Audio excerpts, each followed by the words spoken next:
창의적인 사람의 7가지 습관 중에서 네 번째 습관입니다. 몰입도 몰입하는 습관에 대해서 다루도록 하겠습니다. 사전적으로 몰입이라고 하면 깊이 빠져드는 거죠. 깊이 파거나 빠져드는 것을 의미하고요. 영어로는 주로 absorption, 흡수라는 뜻도 있고 immersion, 잠김이라는 뜻이 있습니다. 이게 이제 몰입이라는 해당되는 영어인데, 영어식 표현으로 내가 어디에 푹 빠지다, A가 B에 푹 빠지다라는 영어식 표현을 하게 되면 A is absorbed in B 또는 A is immersed in B 이렇게 표현을 하게 되어 있습니다. 네, 그런데 긍정의 심리학 분야의 선구적인 학자라고 불리우는 미하이 직센티미하이 교수는 이 몰입을 flow라는 영어를 가지고 표현했습니다. 한 주제에 사람의 두뇌가 집중이 되면 flow라는 게 흘러간다는 뜻이죠. 지속적으로 흘러가는 상태가 된다. 해서 이 몰입을 flow라는 단어를 가지고 표현을 했습니다. 이 직센티미하이 교수 같은 경우는 약 40년 동안 시카고 대학에서 심리학 교육학 교수를 맡았고요. 현재 클레먼트 대학 피터 드러거 경영대학원에서 또 심리학 교수를 하고 있습니다. 아마 여러분들이 책을 많이 읽어보셨을 것 같은데, 뭐 창의성의 즐거움, 또 몰입의 즐거움 이런 책들이 나와 있고, 몰입의 즐거움은 영어로는 Finding Flow라고 되어 있는데 우리 한글로는 몰입의 즐거움이라고 번역을 해서 출판을 해 놓고 있습니다. 주로 창의성과 행복과의 관계를 지속적으로 연구를 해왔고요. 테드 동영상에 보면 이 직센티미하이 교수가 Flow, the secret to happiness, 몰입이라는 것은 행복을 향한 비밀이다 라고 해서 2004년도에 녹화했던 동영상 18분짜리 동영상이 있습니다. 여러분들이 링크를 참조하셔서 한번 보시기 바랍니다. 자, 만유인력의 법칙을 찾아냈던 뉴턴이 이런 말을 했습니다. 나는 시간이 날 때마다 한 가지 그것만 생각했다. 만유인력 법칙이 나올 때까지 뉴턴의 머릿속에는 그것밖에 없었다라는 이야기죠. 그래서 연구실에서 밥을 먹는 것도 잠을 자는 것도 잊어버린 적이 많았고요. 그래서 일화에 따르면 이렇게 뉴턴 보고 먹으라고 차려놓은 밥이죠. 밥을 고양이가 다 먹어서 고양이만 비만에 걸린 적이 있다라고까지 이야기한 적이 있습니다. 그래서 뉴턴을 밥을 먹게 하려면 식사하기 훨씬 전에 뉴턴을 호출을 해야만 겨우 와서 밥을 먹을 정도였다고 이야기를 합니다. 자, 상대성 이론을 제시했던 알버트 아인슈타인도 비슷한 것 같습니다. 이런 말을 했습니다. 나는 생각에 생각을 거듭한다. 또 몰입에 몰입을 거듭한다. 며칠이 되었든 몇 달이 되었든 몇 년이 되었든 해결하려고 하는 문제에 대하여 생각하고 생각한다. 비록 99번의 생각한 결과가 잘못되었을지라도 100번째에 가서는 옳은 것을 찾아낸 적이 많이 있다. 이렇게 아인슈타인은 이야기를 했습니다. 에르도시 팔이라는 유명한 수학자가 있습니다. 이 사람은 평생 아주 수준 높은 수학 논문을 거의 1500편 정도를 썼던 사람이죠. 하루에 평균 한 4시간 내지 5시간밖에 자지 않았던 걸로 유명하고요. 나머지 시간은 거의 다 연구하는 데 몰입했던 아주 유명한 사람입니다. 이 에르도시 같은 경우는 1983년도, 84년도에 이 수학계의 노벨상이라고 불리우는 울프상을 받았던 그런 경험도 있고요. 평생 이제 독신으로 살았고 자녀도 두지 않았습니다. 자기 학문 분야에 온전히 몰입했던 대표적인 사람이고, 이 사람이 이제 지금은 죽었는데 그 사람의 묘비에는 이런 말이 있습니다. 드디어 점점 더 멍청해지지 않게 되었다. 약간 이렇게 우스갯소리로 묘비명을 썼는데, 몰입하면서 점점점 똑똑해졌다라는 것을 이제 상징하는 그런 묘비명이라고 볼 수가 있겠습니다. 자, 개인들 이렇게 몇 분을 봤죠. 이분들은 개인적으로 몰입을 통해서 많은 업적들을 이루었던 사람들인데, 회사도 마찬가지입니다. 창의적인 회사도 몰입이라는 방법을 상당히 많이 사용을 하고 있습니다. 자, IBM은 유명한 컴퓨터 회사죠. IBM은 이제 특허를 전 세계에 있는 회사 가운데서 가장 많이 보유한 기업이지만 여전히 혁신을 하고 있는 그런 회사입니다. 이 IBM의 그 혁신의 원동력은 최근에 이노베이션 잼이라는 그 프로그램이 있다고 흔히들 이야기를 합니다. 2001년도부터 매년 웹을 통해서 대규모 토론회 장을 IBM에서 열어놓습니다. 그리고 전 세계에 흩어져 있는 IBM 조직 내의 약 9만 명 이상의 사람들이 이 인터넷 사이트에 들어와서 몇 가지 주제에 관해서 문제점과 개선 방안, 자신의 아이디어 이런 부분들을 끊임없이 그 자리에 내놓고 또 토론하고 그 중에서 중요한 것을 정책으로 채택하는 이제 그런 프로그램인데요. 24시간 내내 토론하면서 며칠씩 이런 토론이 이제 진행이 되고 있습니다. 그래서 어떤 해는 여기서 나왔던 아이디어를 가지고 10대 차세대 혁신 사업을 도출하기도 했고, 이후로도 계속적으로 나온 아이디어를 통해서 IBM이 혁신하는 데 있어서 이 짧은 시간 동안에 집단 몰입을 이용하는 경우가 많았다라는 이야기가 되겠습니다. 자, 두 번째 소개할 수 있는 회사가 마이크로소프트사입니다. 이 회사도 역시 이 몰입하는 프로그램을 가지고 있습니다. 1년에 한 2번 정도 거의 일주일 기간을 이제 이 경우는 온라인이 아니고 오프라인을 하는데 별장을 통째로 빌립니다. 그래서 마이크로소프트사의 임원들 전체를 대상으로 해서 이 별장에 들어가서 회사의 문제를 오픈해서 집중해서 논의하는 그 Think Week이라는 주간을 가지게 됩니다. 자, 소니도 마찬가지입니다. 소니를 세웠던 사람이 이부카 마사루라는 사람인데 거의 뭐 무일푼으로 소니를 출범을 시켰죠. 특별한 제품도 없었고요. 그런데 그에게 있었던 것은 아이디어하고 그 아이디어를 따라올 수 있는 소니의 엔지니어들이 있었습니다. 그래서 소니 엔지니어들과 함께 집단 몰입의 어떤 기쁨들을 누리면서 계속 잠을 자지 않고 날을 새서 연구를 해도 사회에 자신들이 어떤 걸 기여할 수 있다는 사명감 때문에 정말 기쁨을 가지고 많은 엔지니어들이 몰입해서 새로운 제품, 디지털 제품들을 만들어내서 지금의 소니를 만들었다 하는 일화가 있습니다.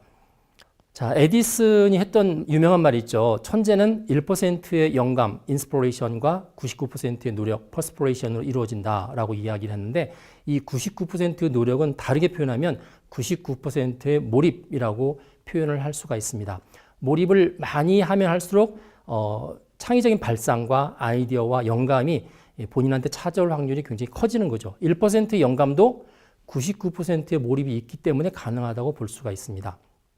영국의 소설가 그레엄 그린도 똑같은 이야기를 했습니다. 영감과 사람의 몰입, 노력과 그 관계에 있어서 이런 말을 했습니다. 영감이 떠오르기까지 기다리면 단 한 줄도 소설을 쓰지 못한다. 그러다가 소설가는 다 굶어 죽을 것이다 라는 말을 했습니다. Eat, Pray, Love라는 그 베스트셀러 작가인 미국의 엘리자베스 길버트라는 작가도 있는데 이 엘리자베스 길버트도 비슷한 이야기를 했습니다. 창의성이란 천사가 나를 찾아오지 않더라도 나는 작가로서 활동에 꾸준히 몰입할 것이다 라는 유명한 말을 남겼습니다. 미술가로서 파블로 피카소는 굉장히 유명하죠. 파블로 피카소도 역시 영광과 노력, 몰입에 관한 비교하는 말을 남겼는데 이렇게 이야기했습니다. 언제 영감이 찾아올지 나는 모른다. 영감이 찾아올 때까지 나는 일을 계속 하고 있을 것이다. 내가 하고 있는 일에 몰입하고 있을 것이다. 그렇게 표현을 했습니다. 사람의 뇌에 충분히 몰입으로 인한 각인 현상이 벌어지면 우리도 모르는 사이에 수평적 사고, 그다음에 창의적 융합 사고가 같이 일어나게 됩니다. 사람의 뇌에 충분히 몰입으로 인한 각인 현상이 벌어지면 우리도 모르는 사이에 수평적 사고, 그다음에 창의적 융합 사고가 같이 일어나게 됩니다. 자, 어떻게 하면 이런 어떻게 보면 비인간적이고 초인간적인 몰입이 가능할까요? 키워드는 즐거움에 있습니다. 에디슨이 이런 말 했습니다. 지금까지 평생 한순간도 나는 일을 해본 적이 없다. 나는 모든 것이 다만 즐거운 놀이였을 뿐이다 라고 이야기를 했습니다. 에디슨이 추궁기를 발명할 때도 72시간을 거의 잠을 한숨도 자지 않고 작업을 했다는 기록이 있는데 그 72시간의 작업도 에디슨에게는 일이 아니었고 그에게는 즐거운 놀이였다라고 이야기를 합니다. 몰입이 성공하려면 즐거움이 필요합니다. 즐거운 몰입이 결국 창의성을 낳는다는 이야기가 되는 거죠. 에디슨의 법칙을 썼었던 독일의 앤스우베 마이어라는 사람들은 내가 어느 정도 즐겁고 어느 정도 열정적으로 일에 몰입하는가가 성공의 척도다라고 이야기를 했습니다. 그래서 이 몰입에 관한 자가진단 질문을 한 몇 가지를 뽑을 수가 있는데 한번 여러분들도 들어보시고 내가 이 질문에 대해서 예를 들어서 5점 만점에 몇 점 정도를 각 질문에 줄 수 있을까 한번 계산을 해보시기 바랍니다. 첫 번째, 내가 하는 일에 내가 너무 몰입해서 시간이 어떻게 흘러가는지도 모를 정도이다. 과연 내가 그런가? 그렇지 않은가? 그다음에 두 번째, 하루 종일 일을 했지만 일이 끝난 뒤에 저녁 때가 되면 뭐 그렇게 큰 피곤함이 느껴지지 않고 오히려 행복과 만족감이 있다. 이 질문이 두 번째입니다. 자, 세 번째, 업무 시간이 종료되었을 때 여전히 내 머릿속에는 오늘 했던 일에 관한 생각이 남아있다. 그런데 그게 즐겁다. 이게 세 번째고요. 네 번째, 내가 맡은 일을 진행하면서 나 스스로 자극과 도전을 받으면서 내가 변화하고 있다. 네, 마지막으로 다섯 번째입니다. 주말이나 또 쉬는 날을 지나서 그 다음 날이 이제 월요일 아침이죠. 월요일 아침이 다가올 때 되면 내가 다시 일을 할 수 있는 일주일이 나한테 주어졌다는 사실 때문에 즐겁다. 자, 보통 사람들이 느끼기 힘들죠. 그런데 몰입을 즐겁게 한 사람들은 이 다섯 가지 질문에 대해서 거의 대부분 예스라고 대답을 합니다. 어떤 면에서 몰입은 일 중독하고 거의 비슷해 보이거든요. 그런데 이 둘이 상당히 많이 다릅니다. 여러분들이 과연 일 중독인가 아니면 몰입을 통해서 즐거움을 느끼는 창의적인 사람인가? 다음 세 가지 기준을 가지고 한번 진단해 볼 수가 있는데 한번 들어보시겠습니다. 첫 번째는 자, 일 중독, 워크홀릭이라고 하는 사람. 일 중독인 사람은 일을 하면서도 일 자체가 주는 즐거움을 잘 누리질 못합니다. 대신에 자기가 고용된 사람이라면 고용된 사람으로서의 의무감, 또 종업원으로서의 책임감, 또 일이 없다면 자기가 불안하죠. 불안감을 회피, 또 남들이 보는 시선과 인정을 추구하고 싶어서 이런 동기 때문에 일을 합니다. 그래서 주로 일 중독에 걸린 사람의 일하는 목적이 그렇다는 이야기죠. 자, 일 중독에 걸린 사람은 또 두 번째 쉬는 시간에 관한 태도도 다릅니다. 즐거움에 의한 몰입을 가지고 일을 하는 사람들은 쉬는 시간 자체도 재충전의 기회고 앞으로 새로운 일에 대한 기대감을 갖는 시간인데 일 중독에 걸리게 되면 그런 부분은 사라집니다. 현재 일을 내가 지금 하고 있지 못하다는 사실 때문에 불안감이 있고요. 조급함이 있고 심지어 어떤 경우는 죄책감까지 느끼는 경우가 있습니다. 세 번째의 차이점을 이야기하면 일을 다 완수한 다음에 본인의 마음의 자세가 다릅니다. 즐거움을 가지고 몰입해서 일하는 사람들은 그냥 그 일하는 것 자체가 성공적으로 끝나도 그것 자체가 자기한테는 자기 만족입니다. 새로운 것들을 더 보상을 바라는 어떤 동기들이 그렇게 크지 않죠. 하지만 일 중독인 사람들은 월급, 승진, 다른 사람들이 나를 인정해 주는 거 이런 외적인 보상들을 기대하고 있는 게 보통의 경우입니다. 자, 몰입과 유사한 단어 중에 집중이라는 말이 있습니다. 영어로는 이제 concentration, attention 이렇게 표현하는데 이 집중은 어느 순간 우리의 관심을 특정한 대상에 몰아주는 것을 집중이라고 합니다. 반면에 몰입은 집중하고 달리 지속성이 있습니다. 꾸준히 특정한 대상에 대해서 관심을 갖는 게 바로 몰입이죠. 그리고 또 몰입에는 또 다른 이제 차이점이 하나 더 있는데 그런 일에 대해서 어느 부분을 관심을 갖는 사이에 본인한테 오는 변화를 그대로 수용하는 거가 몰입이라는 차이점이 있습니다. 집중은 단지 관심만 둘 뿐이고 그로 인한 결과가 자기한테 피드백으로 주어졌을 때 구태여 그거를 따라하려고 하지 않는 게 바로 이제 집중과 몰입의 차이점이라고 볼 수가 있습니다. 그래서 몰입은 관심에 대한 결과로 인한 피드백을 굉장히 중요하게 생각을 하고 있고요. 그 피드백에 본인이 적극적으로 더 반응을 하고 그 반응 때문에 더 몰입을 하는 경우가 더 많이 있습니다. 그래서 몰입에 있어서 중요한 특징은 인내, 오래 참음, 견디는 거다라고 볼 수가 있습니다. 수많은 열쇠들을 묶어놓은 열쇠꾸러미들 가운데서 정작 어떤 문을 열 때 다 맞지 않는데 마지막 열쇠가 맞는 경우가 있습니다. 몰입도 처음에 몰입하면서부터 어떤 좋은 성과가 나오는 경우가 별로 없고요. 인내하고 몰입하는 과정 가운데서 마지막 순간에 창의성의 문을 열 수 있는 그 변화가 마지막 순간에 이런 경우가 많이 있습니다. 보통 한 병의 꿀, 약 한 400에서 500g 되는 한 병의 꿀을 한 마리의 벌꿀이 채취를 하려면 날아다니는 횟수가 거의 300만 번 이상 정도 날아다녀야 된다고 합니다. 300만 번의 인내가 있어야 한 병의 꿀이 생기는 거죠. 어느 아프리카 부족들은 비가 오면 기우제를 이렇게 드리는데 아주 유명한 무당이 있었답니다. 이 무당이 기우제를 드리면 반드시 하늘에서 비가 온다고 소문이 나 있었는데 특징이 이 무당은 비가 올 때까지 기우제를 드린답니다. 자기가 기한을 정해서 기우제를 드리는 게 아니라 비가 올 때까지 기우제를 드리기 때문에 결국은 비가 오게 되어 있다는 거죠. 인내하는 경우가 결국은 어떤 성과를 가져온다는 것을 보여주는 예라고 할 수가 있습니다. 영국 다이슨사의 설립자가 제임스 다이슨입니다. 세계 최초로 먼지 봉투가 없는 진공청소기를 개발했던 회사죠. 다이슨은 원래 영국 왕립미술학교에서 디자인을 전공했고요. 졸업한 다음에 엔지니어로서 일을 시작하다가 우연히 진공청소기의 먼지 봉투가 진공청소기의 성능을 악화시킨다는 사실을 발견했습니다. 그 당시만 해도 진공청소기가 나온 지가 100년이 돼 있는 상태인데 그렇게 크게 성능이 이렇게 갱신되지 않았던 그런 상황이죠. 그래서 다이슨은 먼지 봉투가 없는 진공청소기를 만드는 발명가가 되겠다고 결심을 합니다. 하지만 막상 현실적으로는 굉장히 어려웠습니다. 새 아이가 있었고 자기 아내는 또 혼자 미술 교사를 하면서 가장의 역할을 해야 되는 어떻게 보면 가난한 그리고 힘든 시기였는데 이 시기에도 다이슨은 꿈을 버리지 않았고요. 그래서 이 먼지 봉투가 없는 진공청소기를 드디어 개발하게 됩니다. 그런데 처음에 개발하기로 결심했을 때부터 마지막 개발할 때까지 본인이 시제품을 만들었던 횟수가 무려 5127번이라고 알려져 있습니다. 5126번은 실패한 거죠. 그래서 거의 15년 동안 5126번의 진공청소기를 만들었다가 실패했고, 그러다가 마지막 5127번에 성공을 해서 세계 최초로 먼지 봉투가 없는 진공청소기를 개발한 경우가 되겠습니다. 자, 에디슨도 마찬가지입니다. 에디슨이 필라멘트를 바꾸면서 전구를 새로 개발할 때 에디슨도 역시 3,500번의 시도를 했고요. 결국은 이제 3,500번 정도 되는 실패를 겪었다는 이야기죠. 하지만 에디슨은 한 번도 본인이 그걸 실패라고 부르지 않고 새로운 어떤 성공을 위한 여정이라고 보면서 계속 몰입을 계속 거듭을 했다는 것을 알 수가 있습니다. 자, 에디슨도 마찬가지입니다. 에디슨이 필라멘트를 바꾸면서 전구를 새로 개발할 때 에디슨도 역시 3,500번의 시도를 했고요. 결국은 이제 3,500번 정도 되는 실패를 겪었다는 이야기죠. 하지만 에디슨은 한 번도 본인이 그걸 실패라고 부르지 않고 새로운 어떤 성공을 위한 여정이라고 보면서 계속 몰입을 계속 거듭을 했다는 것을 알 수가 있습니다.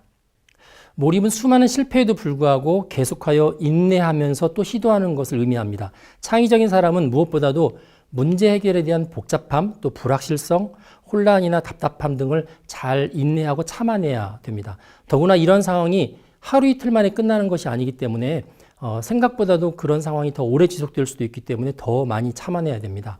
이런 상황 때문에 나중에 더 혁신적인 결과가 나오는 경우가 많이 생기고요. 혼동 끝에 결국 질서가 생깁니다. 그렇기 때문에 몰입의 인내는 필수적인 요소입니다. 자, 몰입하는 사람들은 앞서 이야기한 것처럼 잘 인내한다는 한 가지 특징이 있지만 한 가지 특징이 더 있습니다. 그거는 오직 한 가지에만 관심을 두고 몰입한다는 사실입니다.